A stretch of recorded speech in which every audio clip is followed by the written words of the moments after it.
It's the end of the season, which means it's time for everyone's favorite episodes, the tell-all. We know how it works by now. All the couples get together a few months after filming, after some of the audience has already reacted to their scenes and given them shit online.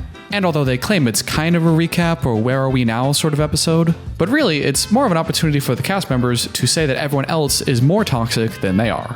And speaking of toxic couples, we have Gino and Jasmine up first. Apparently, before Jasmine came to America, she had a goodbye dinner with her ex-boyfriend Dane. And it just so happened to be on Valentine's Day, and he just accidentally brought flowers and a card.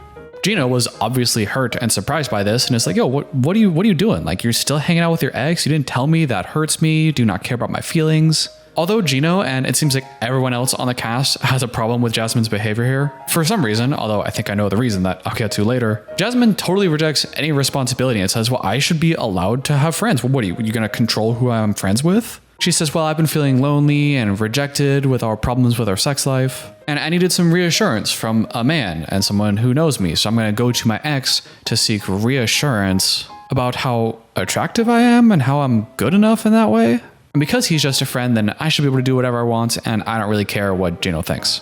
And of course I can understand the desire to seek support from a friend. That's what a support system is. The fact that she's not able to understand that those rules are different when it's with an ex surprises me. You're feeling insecure in yourself and want to make sure that you're still valuable and desired, and you go to an ex-boyfriend that you've physically been with for reassurance? Yeah, that's the same logic one would use to cheat, so that's a terrible defense and makes no sense. And then afterwards, after she totally steamrolled over Gino and all of his feelings like they don't matter, she has the nerve to pull a big Ed on him. She was like, oh, it sucks so much when everyone is criticizing me for my terrible behavior, and I just can't believe that you didn't defend me and you just kept having feelings about what I did wrong. You really need to do better next time and really have my back. But I'm gonna be honest, I think the reason this doesn't make sense is because this shit is fake. Come on, we're expected to believe that Jasmine went out with her ex and got flowers and a card over dinner on Valentine's Day, and Gino didn't know about it. I mean, look at how she tries to bring it up.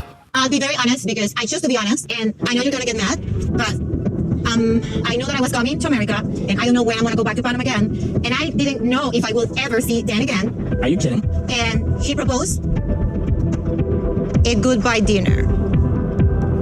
Listen, Jasmine's got her problems. The volatility, the screaming, the abuse, we understand. You could call Jasmine a lot of things, but one thing I don't think you can call her is stupid. Although she clearly lacks in the emotional control aspect of her life, she doesn't seem to lack that much in the emotional intelligence part.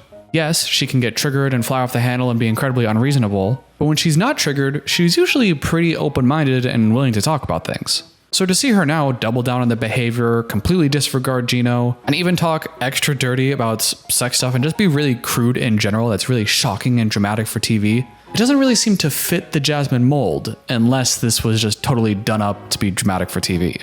I don't think everything about them is fake or everything that's on the tell-all is fake, but this little problem with the ex-boyfriend just doesn't make sense.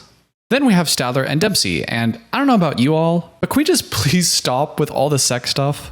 We're forced to sit through a 2-minute long, never before seen segments of Dempsey making Statler purify all of her past, doing like incense around and like cleansing and like because pure, and she's got to put something up to clean. And I'm sorry, I'm a guy talking to a mostly female audience. I don't know how I'm supposed to. It's just weird. Can we just stop? Can we just stop with all this? Then we got Statler's friend Natalie showing up to the show and adding absolutely no value at all, who was basically brought on just to say that, yeah, Statler does indeed move fast. She's done it with her previous partners. And then she's asked, okay, if Statler has moved quickly with all of her previous partners, what do you think makes Dempsey special? And instead of saying something any normal person would say, like, I don't really know, you'd have to ask Statler, or they seem really cute and I don't know where it's gonna go, but I'm wishing the best for them. Or even, I've never met her, so I can't say. Instead of all that, she says, I'm not sure Dempsey is special, to be honest. Okay, even if you thought that, why would you say it like that?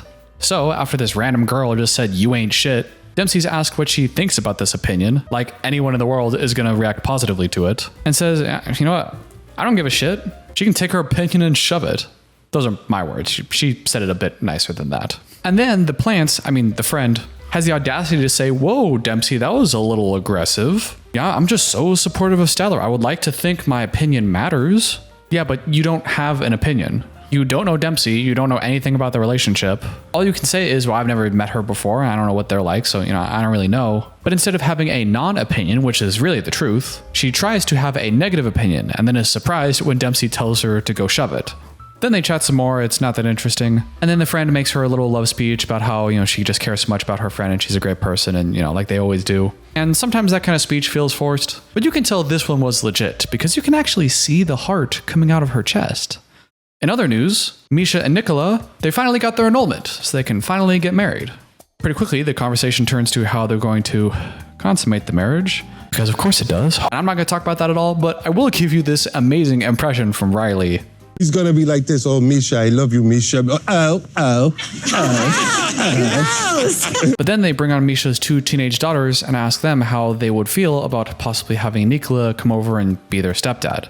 And the kids did pretty well. And you could tell it was pretty hard for them to talk about it and be honest. But they were able to say that they were a little bit worried about what if Nikola comes over and starts controlling us and judging us and not letting us live our lives. Yeah, Meisha and Nicola are both Catholic and they're both into like the God thing and all that. And, that's cool or whatever. But clearly Meisha is more well-rounded as a person and in her interests. And Nicola is way more, well, where does the Bible tell us to do that? And this is what God says, this is what Jesus says. And that would bring a lot of cultural differences within the family. So for them to be concerned about whether or not he's going to basically ruin their fun time makes total sense.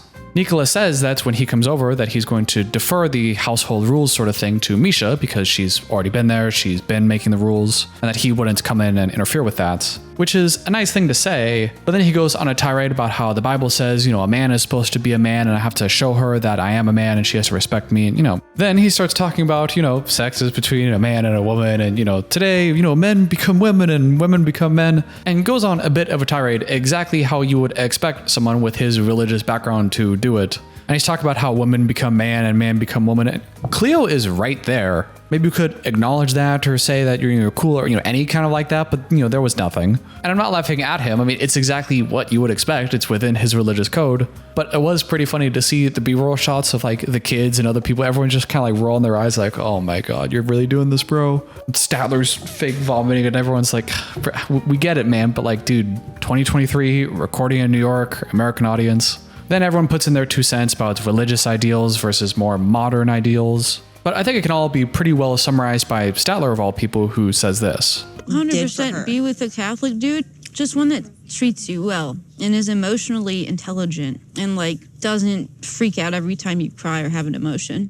I'm sure people in the comments will crucify Nikola about how out of date his ideals are, but at the end of the day, Meisha is very Catholic, probably wants someone to share Catholic values, and this is exactly what we would expect from Nikola and what he has said he's like the entire time. So I don't think anybody can really get mad at him for that, but it'd be nice to have those values and still not be a dismissive asshole whenever you have feelings.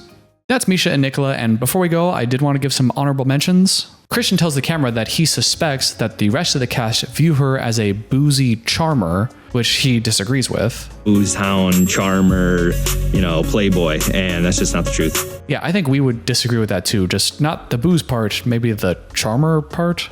Amanda was frustrated with how she was portrayed during the shooting of the season, and thinks that her major problem is that she was too concerned with how she would come off on camera, and therefore is now going to be more herself and care less about what other people think.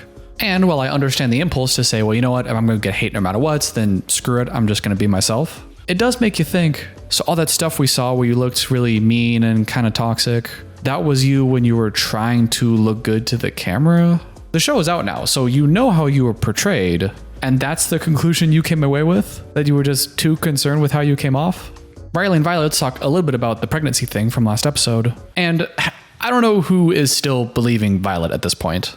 Apparently, when she told him he was pregnant, she was like, well, one way to fix this, I guess you just gotta marry me. So that doesn't look good. And when Violet was trying to explain why she didn't go to the English-speaking international hospital to verify that she was pregnant in a way that would really convince Riley that she's telling the truth, she said she couldn't go because it was too expensive. But Riley said, I left a card there, I was gonna pay for it, that's a bullshit excuse. And although they're totally broken up, when Riley said, yeah, this seems like the sort of thing that she would lie to me about because there has been a history of her actually lying about these things, then Violet goes, well, Riley is he always makes himself the victim. He always makes it in a way where I'm the bad guy. And then she cries. And if you remember that whole thing where she was still on the dating apps that they had found each other on, Violet said that she was too technologically literate to know that even though she deleted the app on her phone, that she was supposed to also delete the account, which sounds plausible, I guess. But then Riley said, no, I saw that your account was active 2 days ago, so that's not the case. And she didn't really have a good response to that. I'm not saying one person excuses the other, but if we're all going to be jumping on the Riley hate train for some reason that I still don't fully understand, Violet's not looking that good either. That's all I got, so let me know what you thought about any of these couples in the comments down below. Thanks for sticking with me in this short, more erratic video. I assume it's kind of obvious by the lack of background that I'm moving right now and incredibly stressed out, but I still wanted to get some video out, and I probably won't be able to post a video next week, so I'll probably see you all in 2 weeks. Until then, if you enjoyed this video and you like my content, make sure to hit subscribe, hit the like button, ring the bell for notifications, and every comment helps the algorithm. Thank you, and I'll see you in the next one.